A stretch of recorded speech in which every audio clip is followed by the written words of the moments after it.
There's been a coordinated crackdown on crypto in the United States since the start of the year.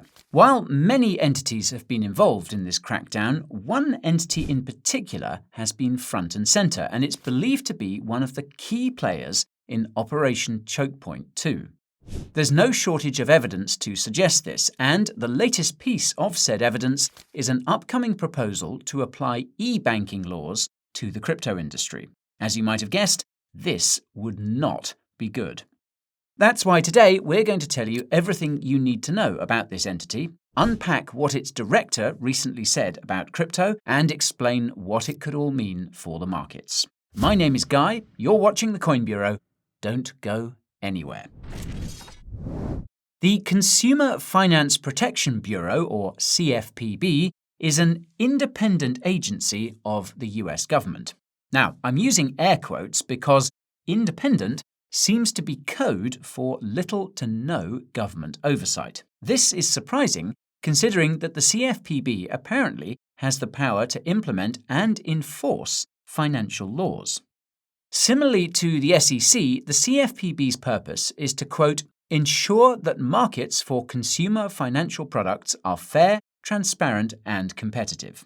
In contrast to the SEC, the CFPB has only been around since 2010 and seldom engages in rulemaking and enforcement, at least compared with the SEC. If you watched our video about the man behind the crypto crackdown, you'll know that the CFPB was created as part of the Dodd-Frank Act that was passed after the 2008 financial crisis. You'll also know that the CFPB was proposed by Elizabeth Warren, the most anti-crypto politician in Washington, D.C.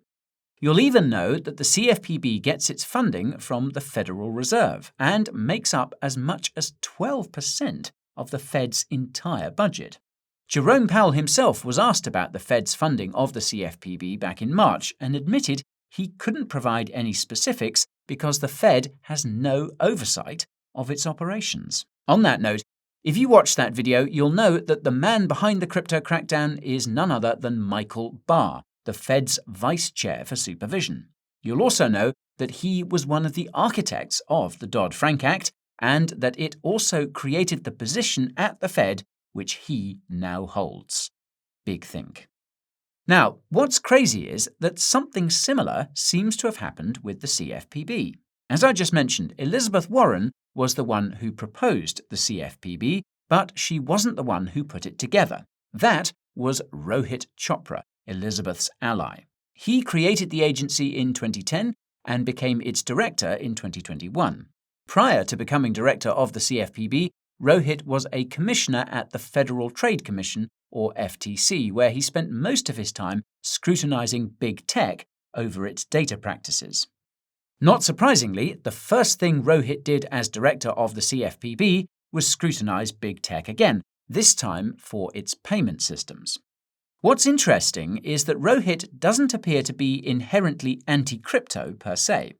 Rather, he appears to be pro-bank, which means he's against any innovation that would disrupt the traditional banking system.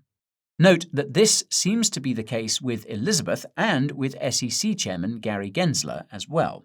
I think we can all guess who's bankrolling them. And if you like that pun, smash the like button.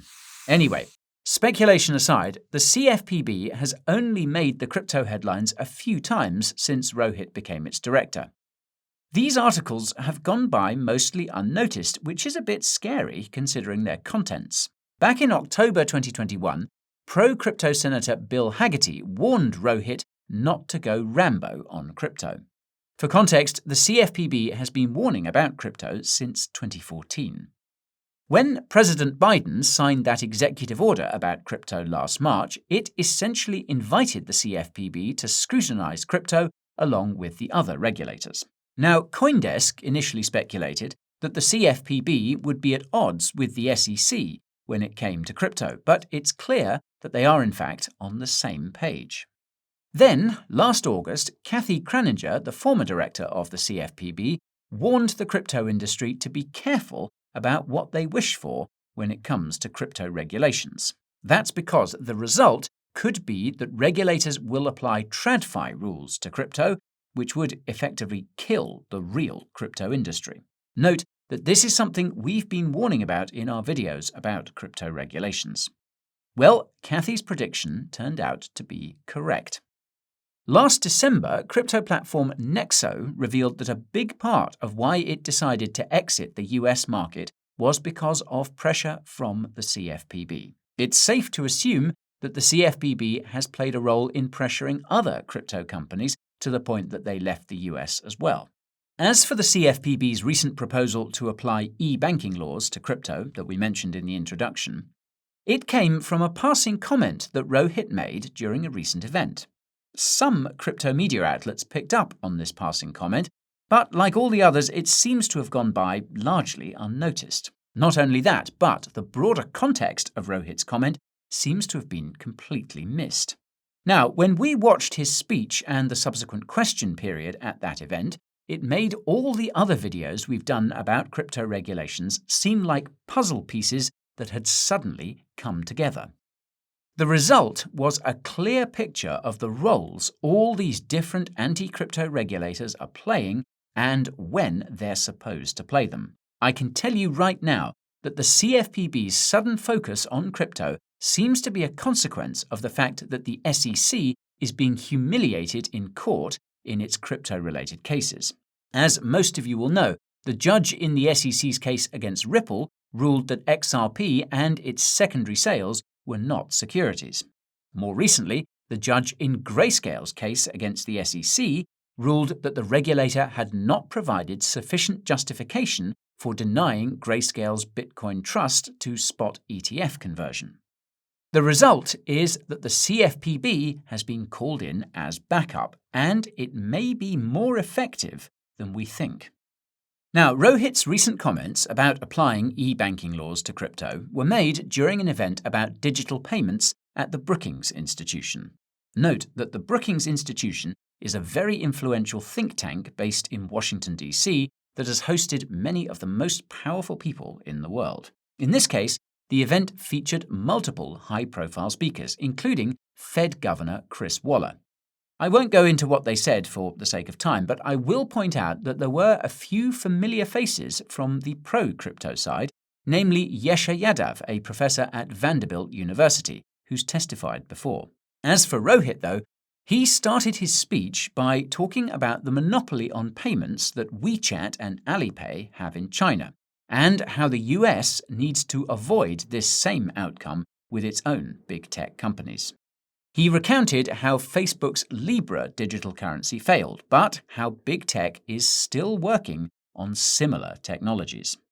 Rohit went on to underscore the fact that non-bank entities are not subject to the same rules as banks, and this could be dangerous for consumers. He then said that consumers need to be protected from, quote, private currencies, which presumably includes crypto, since regulators consider it to be private. To ensure consumers are protected from these evil private currencies, Rohit said that the CFPB will do 5 things. First, it will request extensive data from big tech and fintech about their payment systems to understand exactly where the dangers are, particularly around data and digital currency issuance. Second, quote, to reduce the harms of errors, hacks, and unauthorized transfers, the CFPB will explore the applicability of the Electronic Fund Transfer Act with respect to private digital dollars and other virtual currencies for consumer and retail use. Now, logically, this means stablecoins and cryptos in general. Naturally, the Electronic Fund Transfer Act is supposed to protect consumers when making digital payments of any kind. The Act includes a long list of provisions, including protecting against fraud, refunding defrauded users, resolving transaction disputes, and reporting directly to the CFPB. If you're wondering why this is such a problem for stablecoins and crypto, consider that it's technically impossible to do things like reverse transactions at the blockchain level.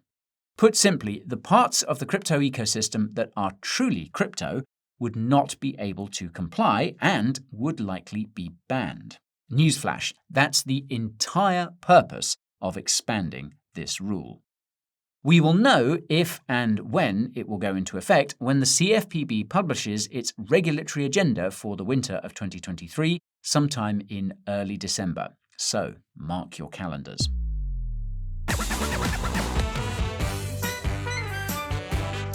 And you'll never guess who is in the car.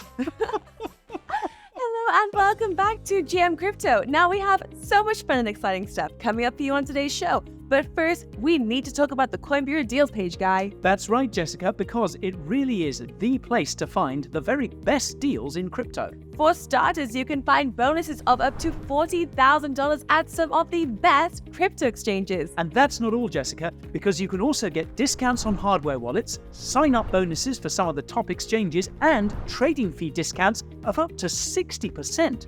Amazing, Guy. Where can people find this deals page? Well, just head on over to coinbureau.com/deals or use the link in the description.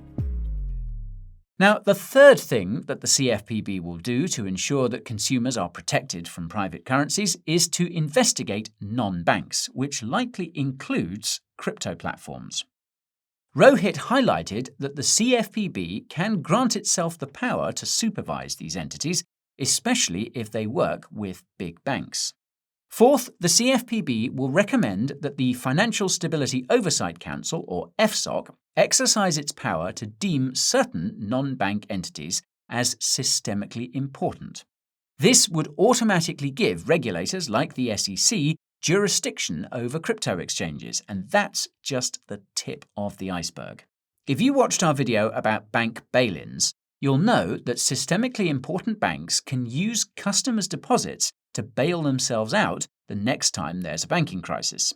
You'll also know that members of the FDIC explicitly contemplated expanding this definition to crypto exchanges. Besides the fact that this could mean that any coins, tokens, or cash you have on a crypto exchange could be used to bail it out, designating a crypto exchange as systemically important means that it could be legally acquired by a megabank like JP Morgan if it goes down. Note that Rohit is also part of the FDIC. Speaking of whom, Rohit didn't actually say that crypto exchanges should be designated as systemically important. Rather, he said that stablecoin issuers should be designated as systemically important. This would make them subject to what I just told you, potential bail-ins and potential megabank acquisitions.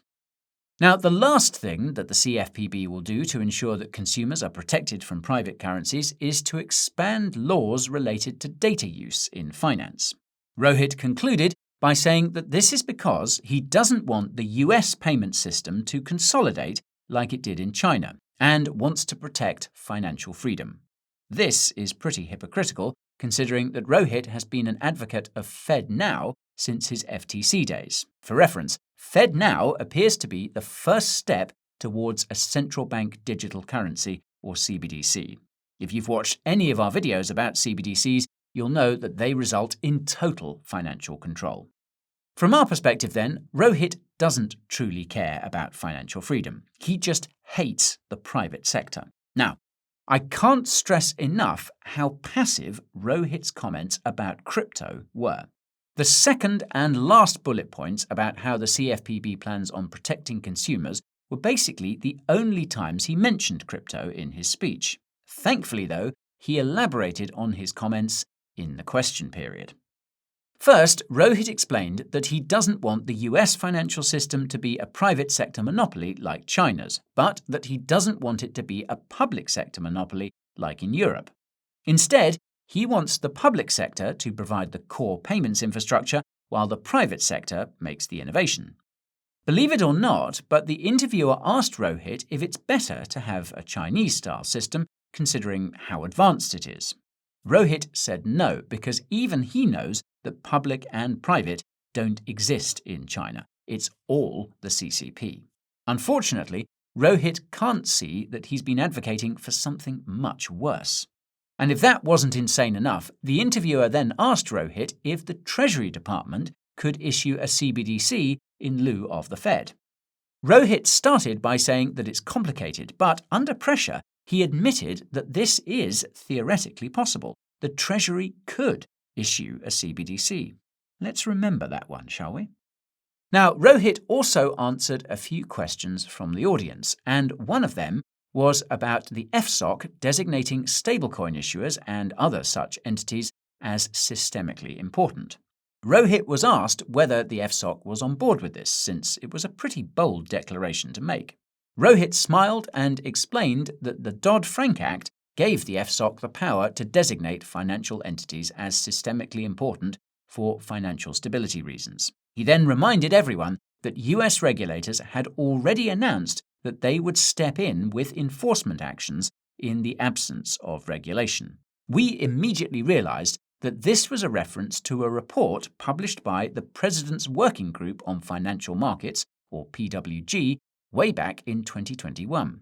We summarized that report, and if you watched that video, you might remember that the PWG said the FSOC will crack down in the absence of regulation. Here's the direct quote. In the absence of congressional action, which is urgently needed to address the prudential risks inherent in payment stablecoins, the agencies recommend that the Financial Stability Oversight Council consider steps available to it to address the risks outlined in this report.